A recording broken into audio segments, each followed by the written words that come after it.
So it wasn't uncommon when I was a child for on any given weekend for what appeared to be a random event, although it probably wasn't, for my parents to say, "Everyone get in the car, we're going for a ride." Sound familiar at all to anyone else? I mean, it happened a lot, quite a bit, oddly. My father must have really enjoyed driving. So I want to invite you to come along with us on a ride this morning. We're all going to get in a burnt orange 1975 Ford LTD station wagon that was the size of a barge. It was big. It had to be big. We were 6. My parents were foster parents. Sometimes we were 8 or more kids. It was just crazy. So we all piled into the station wagon and we would drive. I don't know where we were going. I don't think anyone knew we were going. We would occasionally wind up at a friend's house. We would occasionally go out for ice cream. Never a bad thing. We would occasionally just pull back into our own driveway. All right, well, it's over. I remember one time specifically sitting in the back, big old bench seats, several bench seats actually. And I don't know if this ever happened to you, but in our family there were imaginary lines that separated the bench seats. That this was my space. And then there was an imaginary line, my brother's space. And you just didn't invade your brother's space. And I can remember one time my younger brother just like taking his finger to where the imaginary line was, clearly visible. And he would kind of just poke over the line. Like, "What are you doing, buddy? You're invading my space. Stop it." And he would do it. And so finally, out of frustration, I remember calling my father one time. I'm like, "Dad, he's just doing all this horrible stuff back here. You need to stop him." Or my dad, just no emotion. He just said, "I'm tired. You figure it out." It's like, what? Are you kidding me? You're tired? I have to figure this out? I remember I didn't know what the word meant. I still am not quite clear, but the indignation that I felt in that moment, this red hot flame of fury in me. Wait a minute, Dad, you are the ultimate authority in this car. If you don't do anything about this, who is going to stand up and defend me against this obvious breach of car riding protocol? Will there be justice? To whom can I appeal? History shows us that every generation asks the same aching question. No, not who enforces car riding rules. Well, maybe, I don't know. But to whom can I appeal? In other words, when injustices are carried out, nothing is done, or a wrong is not made right, or a wrong is even rewarded. The question is, who is watching the people who are supposed to be watching out for us? Who is judging the judge? Who is governing the governor? Who is managing the manager? Who is supervising the CEO? Who is directing the dad, or who is monitoring the mom? These are all questions that I think man has been asking for a very long time now. We often ask the question, so who really is watching out for us? Who has my back in all of this? When a judge, for example, takes a bribe and justice removes her blindfold and is perverted. We ask it when an official looks the other way while the vulnerable are crushed under the weight of their oppressors. We ask it when people we trust with power use that power not for their own benefit, but for the benefit of others. Well, and they don't. They use it for themselves. It's not a new question. Obviously, it's not a new question. Asaph in Psalm 82 is asking a very similar question. And in 124 words in English, a lot less in Hebrew, he reorders or correctly orders how we should think and understand every injustice that is inflicted in every heartbreaking headline that we read. The psalm is short, it's only 8 verses. It's a little strange. We'll get there. It's obviously a bit startling. It opens in a courtroom, not an earthly one, in a cosmic courtroom.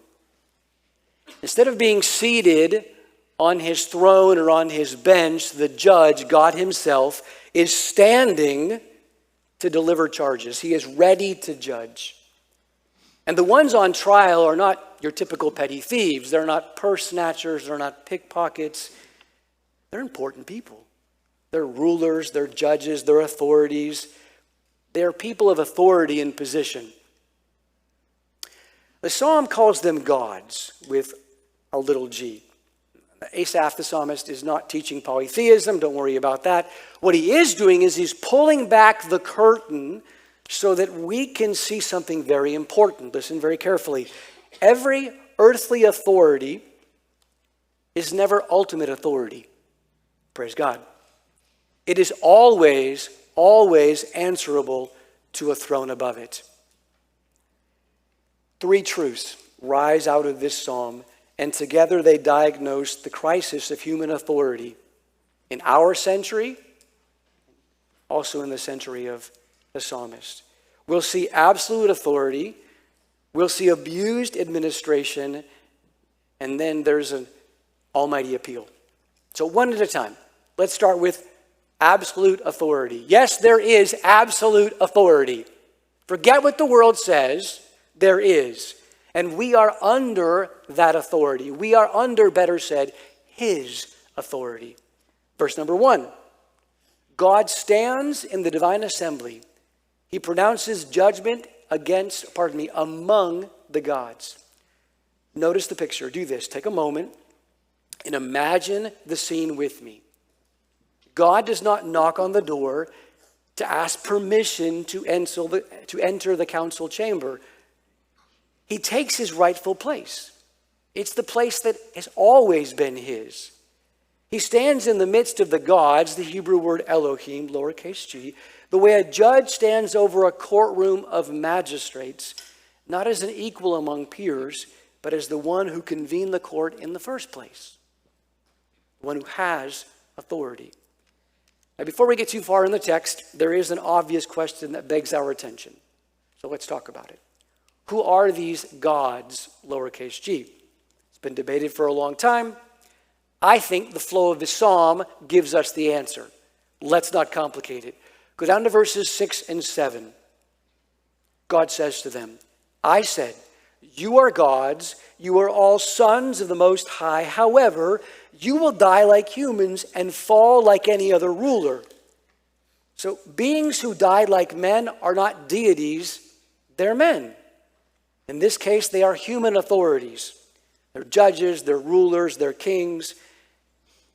Get this. Ultimately, it refers to anyone entrusted with the exercise of God's justice on earth. Scripture elsewhere calls civil magistrates gods, lowercase g. We see that in the book of Exodus at least twice in other areas, using the same word Elohim. So it's a title of office. Let's get that. It's not a description of their essence. As we move through this psalm, let the following statement frame your understanding of what Asaph is really saying here. No human authority is self-generated. None. Not a single one. Every president, every parliament, every police officer, every parent, every pastor, every employer who holds authority over another person holds it on loan. Paul says this in Romans 13:1. He says, there is no authority except from God, and the authorities that exist are instituted by God. Authority is never authored by the one who wields it. It is always derived. That means something very important. That means that every earthly throne, think about this, the Oval Office, the Supreme Court, the boardroom chair, the chair at the end of your dining room table, at the head of your dining room table, sits underneath a throne it did not build and it cannot outgrow. Rulers are called gods, lowercase g, not because they're divine, but because they've been deputized. They are vice regents, they're stand-ins, they're stewards who are handed a portion of God's own authority to reflect his justice into a world that cannot see him directly. Notice again, please, the posture of verse number 1. It says, God pronounces judgment in the midst of them, not from a distance. God is present right now in every session of every court, in every meeting of every council, in every decision of every ruler, in every injustice that has ever happened. No authority operates on its own steam or by its own power. Every one of them governs coram Deo. Everyone governs before the face of God, before his unblinking eye. Think about it like this. Think about a substitute teacher. You remember those days? Maybe. When the teacher wasn't there and the substitute teacher walked in, well, that substitute teacher, when he or she walked into the classroom for that day, they really did have some authority. Students were expected to obey her. She can assign homework. She can discipline misbehavior. She can even dismiss the class at the end of the day. But everyone in the classroom knows something that the substitute must never forget. It isn't her classroom. She wasn't there yesterday. She most likely won't be there tomorrow. And she's surely not going to plan the curriculum for next year. Her authority is completely real, no doubt about it, but it's completely borrowed. If she starts teaching her own agenda instead of the lesson plan she was given, or if she begins treating the students like she owns them, she's forgotten the very nature of her office and most likely will not be invited back to teach that class. Every ruler in history, every president, every judge, general, and governor is a substitute in God's classroom. It's true, they have real authority, but it's borrowed authority. And the moment any one of them forgets whose classroom it is, they corrupt the authority with which they have been entrusted. Remember this, get this, don't forget this. There is no authority except from God, and God institutes the authorities that exist. Now do this. Before you and I point this psalm at any judge, at any ruler, at any authority, at any boss, we'd be wise to let it walk into our own house, into our own life. We'd be wise to apply it to our own lives. Here's the question. Where has God placed you in authority? Over children, over employees, over a team, over a church ministry? Psalm 82 says, you did not generate that authority. You do not exercise it without being watched. You are a substitute teacher standing coram Deo. The question here is not how much authority do I have or does someone else have, but am I using the authority I've been loaned the way the one who loaned it would use it? That has to be our filter. Authority that forgets its source and function is like the milk jug that you set on your counter and you forgot about for a week. It's curdled, and it's become something unsightly, unpleasant, and unpalatable. And notice this with me. It's exactly where this psalm goes next. Look at verses 2 to 7. Second point. The psalmist talks about abused administration. It talks about when we, speaking in general terms as humans, when we have misused his loan authority. Verse 2, how long, great question, how long will you judge unjustly and show partiality to the wicked? God's charge against these rulers is devastatingly specific. Listen, he doesn't accuse them of being too weak or too slow or too inexperienced. He accuses them of injustice with intention. He starts by saying, how long? Overtly communicating, yeah, this has been going on, but it hasn't gone unnoticed. How long will you continue to judge unjustly? Yeah, the corruption is intentional. It's not accidental. How long will you show partiality to the wicked? They aren't merely failing the innocent, they're favoring the guilty. Look at verses 3 and 4. Those verses tell us what they were supposed to be doing. This is what it should look like. They were supposed to provide justice for the needy and the fatherless, uphold the rights of the oppressed and the destitute. They were to rescue the poor and needy and save them from the power of the wicked. This is God's job description for every human authority. It is to represent Him, rule justly, and defend those who cannot protect themselves. That was and continues to be the mandate. And left to themselves, these rulers did exactly the opposite. Think about the path to where this leads.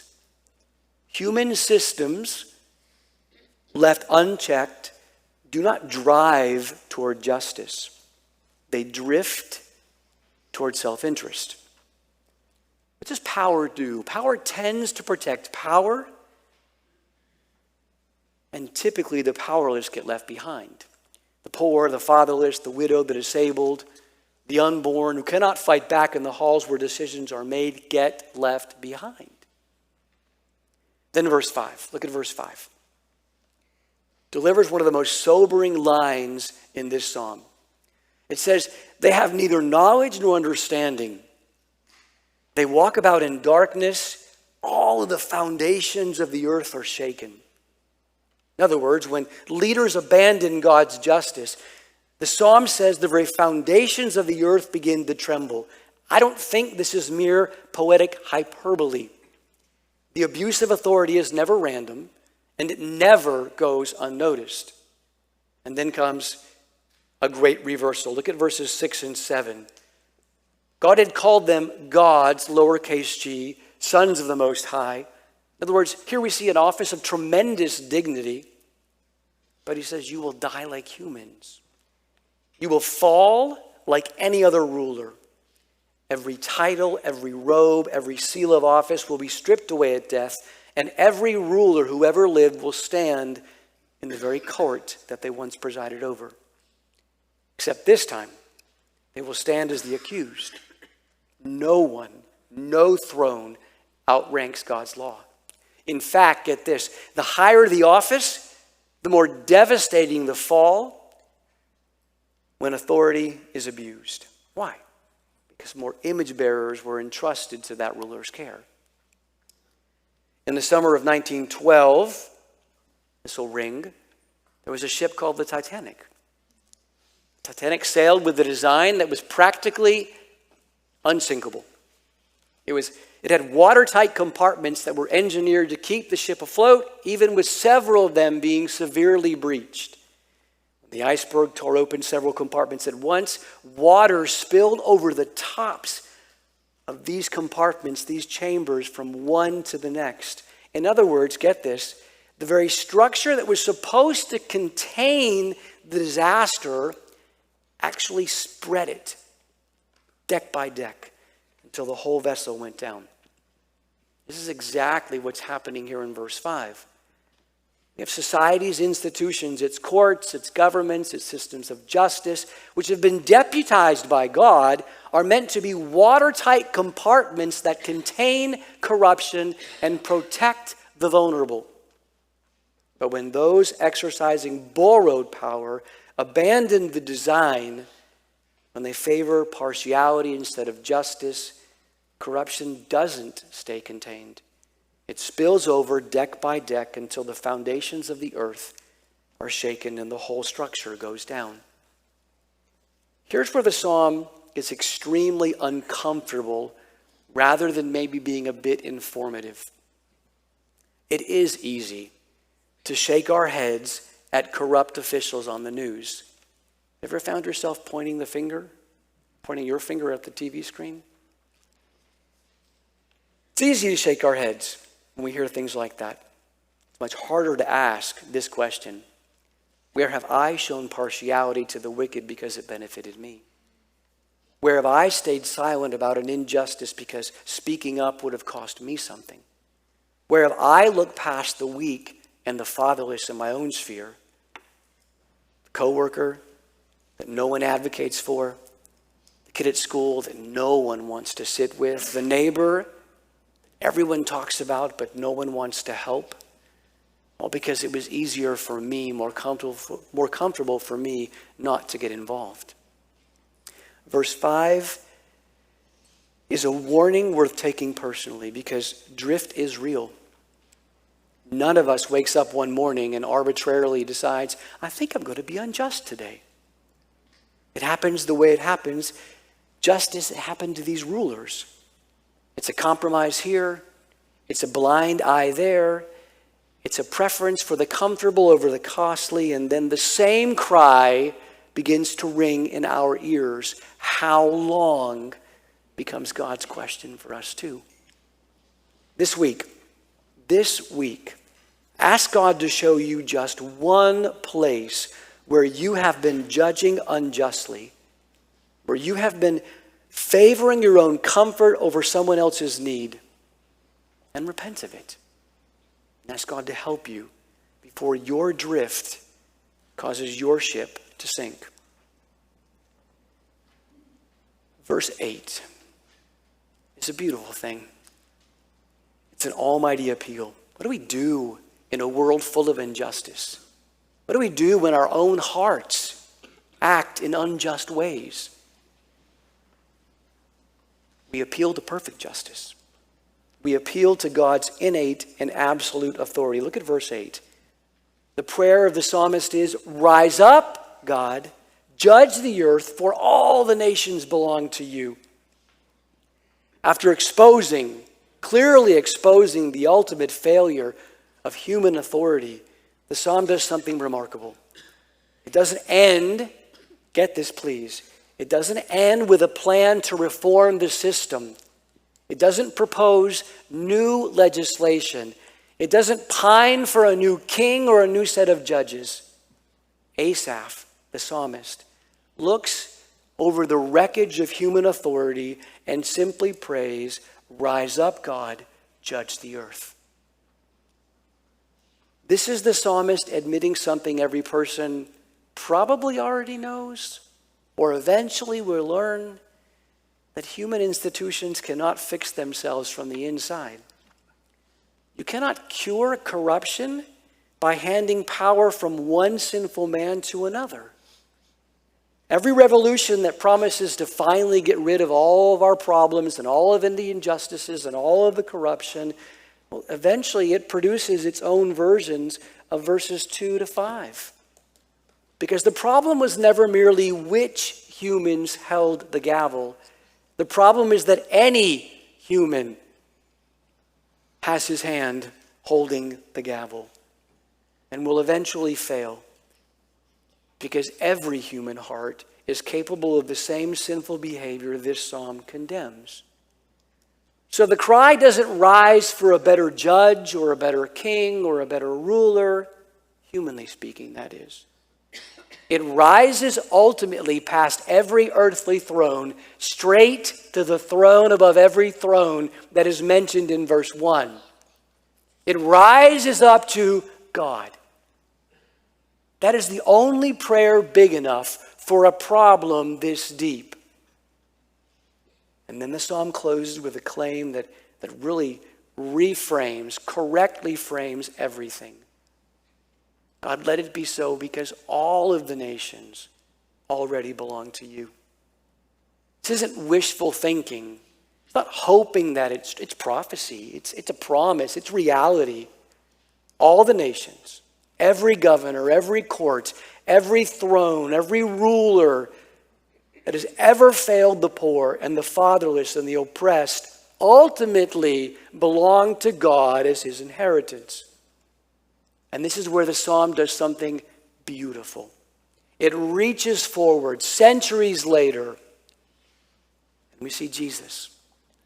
Matthew 28:18. Jesus talking to his disciples, and he says, all authority in heaven and on earth has been given to me. Every human authority in Psalm 82 was a derived, borrowed, loaned authority. Jesus alone holds authority that is not derived, it is not borrowed, and it cannot fail. He is the true and better judge. The one who, unlike any earthly ruler, he cannot show impartiality or partiality to the wicked, because he was judged in the place of the wicked at the cross so that justice and mercy could meet without compromise. He is the king who will not need to be told, give justice to the weak and the fatherless, because giving justice to the weak, that's just his character. It's what he does. He sought out the poor. He touched the untouchable. He defended the accused. He welcomed the outcast.